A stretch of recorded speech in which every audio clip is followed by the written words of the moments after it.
The focus of the study is centered on UW campus safety.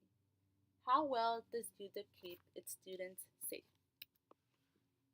College campuses have been the focus of recent outings of sexual assault cases. The Bureau of Justice conducted a study where 21% of women from a study of 800 participants stated that they had been involved in sexual assault incidents since starting college. 7% of male participants stated the same. This is a cause of concern and the reason as to why the study is being conducted. My study was specifically centered at the roundabout location on UW campus, as you can see here. The roundabout was the focus of my study because there is a drastic change in the way the space looks from day to night. This study isn't solely being conducted because of the rise of sexual assault cases being brought forth, but because individuals feel scared while on campus and feel that they have no power to change that. The main goal of the study is to provide design recommendations to improve the roundabout space concerning student safety. One huge factor I focused on was that participants felt that they had no choice but to simply walk home alone even if they felt that was unsafe, as exemplified in this quote. So then, the key question that drove my study was, does the structure of the space in the roundabout area affect how students feel about their safety? And if so, what is the greatest contributor to this? The way in which I began to tackle this question was by conducting a study that consisted of 3 methodologies. The first was a field study where I conducted pure observation on 3 occasions that each lasted 30 minutes. Secondly, I conducted 4 interviews that each lasted 30 minutes. These interviews were formatted in a semi-structured format. Lastly, I administered a survey in a semi-structured format that received 26 responses.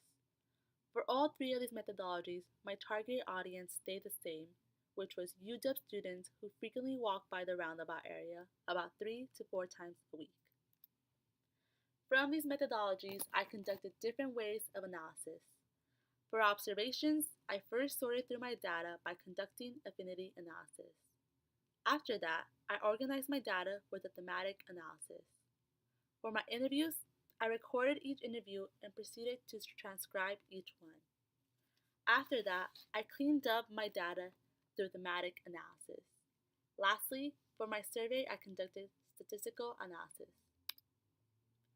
From the analysis I conducted, I was able to come up with an overall theme, which consisted mainly on how participants made the decisions based on convenience. Individuals will either cross diagonally, walk home alone, or walk by a dimly lit pathway based on convenience rather than safety. Convenience in this case became the main factor for their decisions. Going more in depth, my first result is walking preference.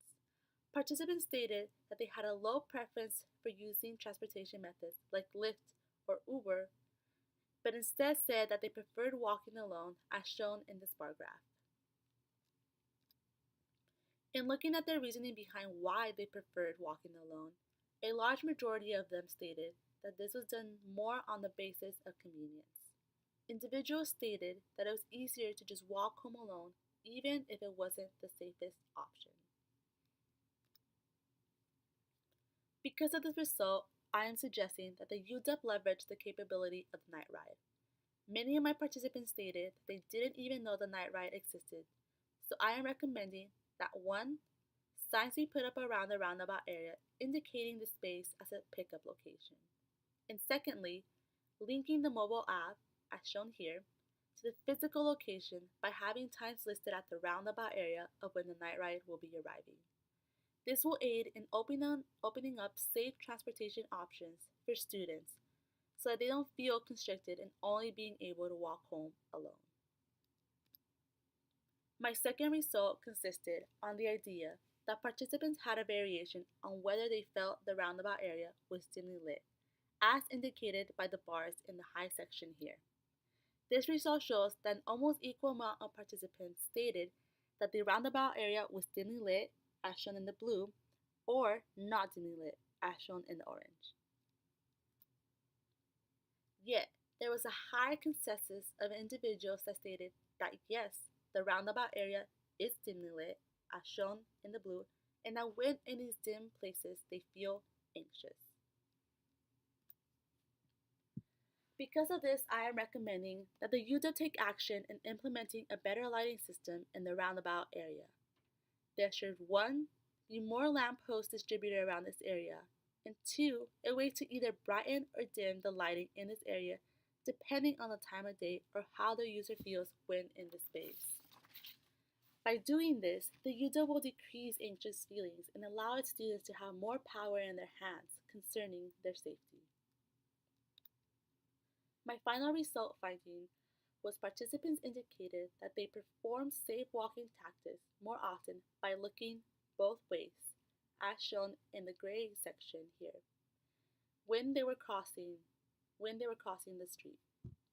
Yet, as shown in this graph, individuals practiced unsafe crossing methods where they diagonally crossed more often than walked on the sidewalk.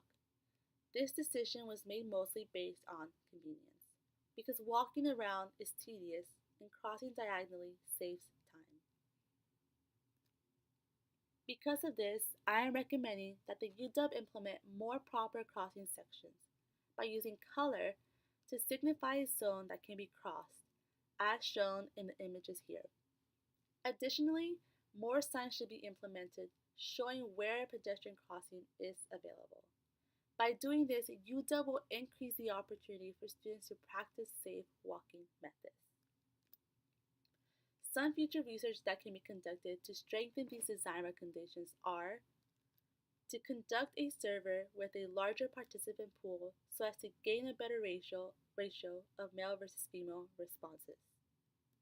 Secondly, I would suggest conducting interviews to ask more specifically on what individuals think about the night ride and how it can become more accessible. Additionally, adding color to the crosswalk should be studied with field research to see if this will increase safe crossing habits or only add to unsafe crossing habits. Lastly, during an additional interview round, I suggest asking questions in regards to allowing participants the ability to control the lighting in the area, especially when they feel it is dim.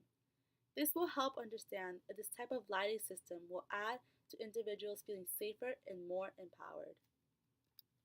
Overall, this study allowed me to get a larger amount of differing perspectives on how safe or unsafe the UW campus is. I was able to find out that UW is a generally safe space with only outside forces acting on participants feeling unsafe. Yet, one difficult thing was that since my scope was fairly large, by focusing on safety in general, it was difficult to have narrow questions. By this I mean I struggled throughout the process to structure my methodologies so as to get to the core problem participants were facing. All in all, I learned that methodology construction takes time, but once it is done well, the findings will have a direct impact to the focus group of my study.